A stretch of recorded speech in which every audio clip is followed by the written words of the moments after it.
What's up, fight fans? Today I'm going over my predictions for UFC Fight Night Overeem versus Sakai. Let's get into it. Starting off the prelims, we got Cole Smith versus Hunter Azure. Smith is much more of a grappler in this fight, where Azure is the striker. Smith is really good at taking opponents down. He really pressures them really hard up against the cage. He seems to slow down a bit in the third round, and he's pretty limited in his striking. He just uses it to get into the takedown, so I don't think his opponent will respect the striking. Azure, I'm not sure how he's going to defend the takedowns. In his past fight, he hasn't been tested very much in that way. This is going to be a close fight, but I think in the classic grappler versus striker, I'll take the grappler. So I'm going to go with Cole Smith by grinding out a decision.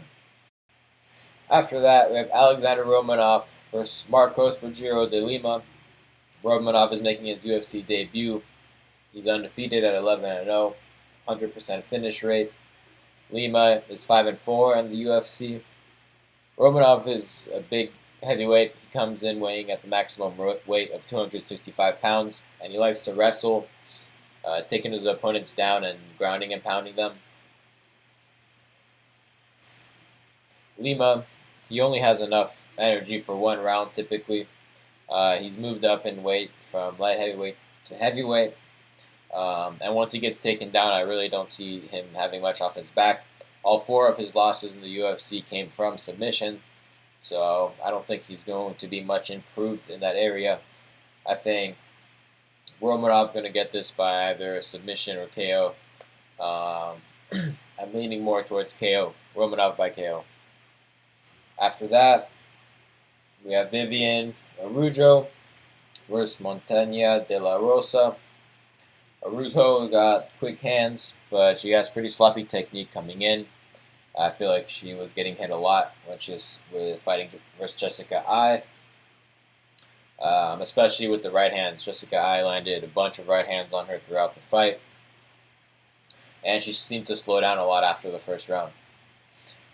She will shoot the takedown if she's getting outstruck on the feet, so Rosa will need to watch out for that.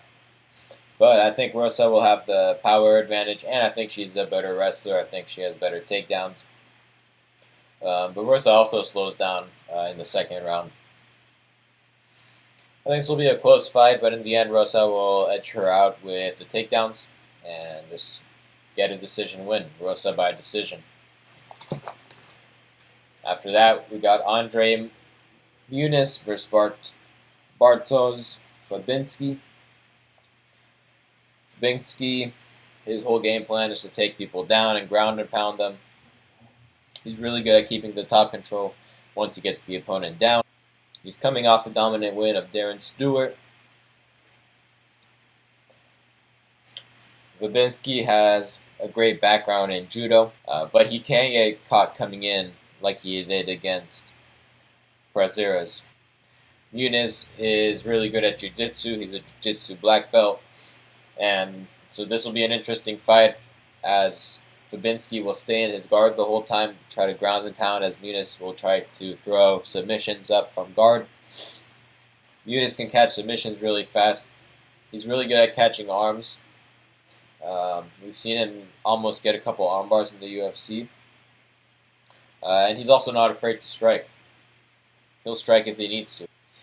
In this fight, I wouldn't be surprised if there was a lot of cage wrestling, up against the fence, grappling, jockeying for position, seeing who can get the takedown.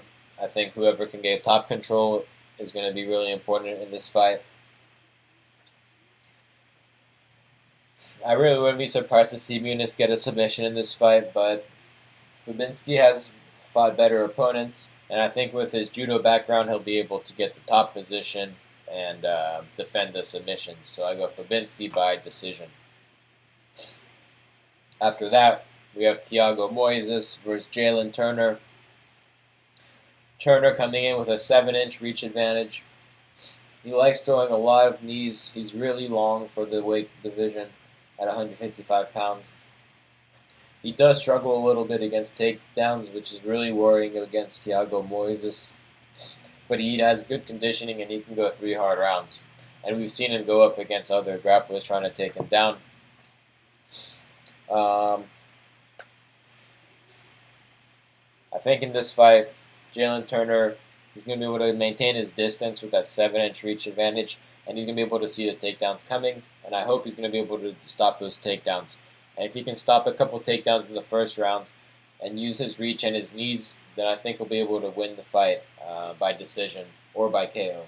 But I'm going Turner by decision. Moving on, Brian Kelleher versus Kevin Natividad. Natividad coming in on short notice, and he's moving up in weight. Kelleher, he has really good boxing, really solid stand-up game, and works his leg kicks really well. Natividad is making his UFC debut, and he really hasn't fought really good competition. I think Kelleher is going to be way too much for him. I get Kelleher by submission. I think he's going to hurt him and just get a submission, guillotine or something. After that, we have Michel Pereira versus Aleem Imadaev. This is pretty much an even fight in the odds, but I think Pereira is going to obliterate Imadaev. I don't see what Imadaev has for Pereira. Pereira has shown that he can stop takedowns, and Imadaev has nothing on the feet for him. Imadaev just likes to brawl, and he'll try to wrestle against the cage, and Pereira is going to keep his distance and wait for the right moment to explode and knock him out. So, I got Pereira by KO in that one. Following that, we have the rescheduled co-main event, Ovince St. Preux versus Alonzo Menifield. This one was previously supposed to happen, but one of them tested positive for COVID. OSP is 2-4 in his last 6 fights in the UFC. He tried to move to heavyweight, lost to Ben Rothwell, and now he's moving back down. I don't think that's a very good sign. I think he's not really sure what he should do or how he can improve now. He is coming in with a 4-inch reach advantage, so that should help him out in the striking department. Menifield, he likes working up against the cage a lot, but I think he'll be at a disadvantage there. OSP is really good up against the cage as well. He spent up a lot of time there in his career. And the big thing here is Menifield only has 1 round in him. This is a 3-round fight.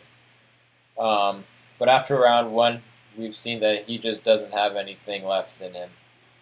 But he does bring a mean round 1. OSP, he's kind of a slow starter though, so it might help Alonzo Menifield in round 1 to catch him. And he also has this bad habit where he backs up straight back against the cage, and then starts to circle once he's really close to the cage. And I think he can get trapped against the cage there if Alonzo Menifield uses his footwork a little bit in the first round.